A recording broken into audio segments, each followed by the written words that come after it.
Handa na ang Manila Police District MPD sa traslasyon ng Poong Nazareno sa January 9 sa susunod na taon.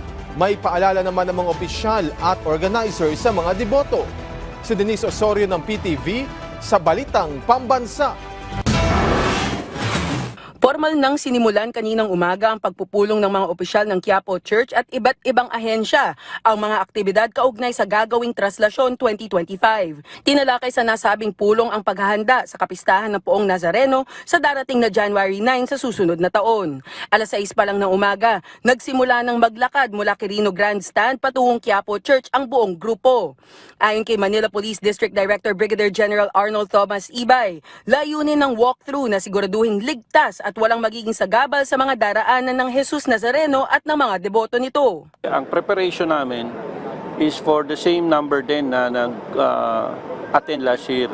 Lahat ng ganun ang nagiging paghahanda namin ngayon. Closely coordinating kami sa barangay and at the same time nakamonitor na rin yung ating Intel community para mapaghahandaan itong darating na Nazareno 2025. Dagdag ng technical advisor ng Quiapo Church na si Alex Irazga, walang ipinagbago ang magiging rota nito, halintulad sa dinaanan nito noong traslasyon 2024 at noong 2020. Hindi siya nagbabago. Yung dating mahigit 6 na kilometro, ganun din yon. Mula rito sa Grandstand hanggang Quiapo, daraan tayo sa Ayala Bridge.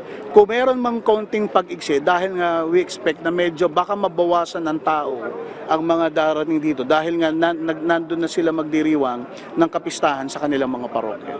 Para naman sa karosa ng Poong Nazareno, matatanda ang enhanced na ito para sa nakaraang traslasyon. Base pa sa mga opisyal, gawa sa pinatibay na tempered glass at bubong ang magiging karosa. Iwas moist at mas makikita ng mga deboto ang Poong Nazareno.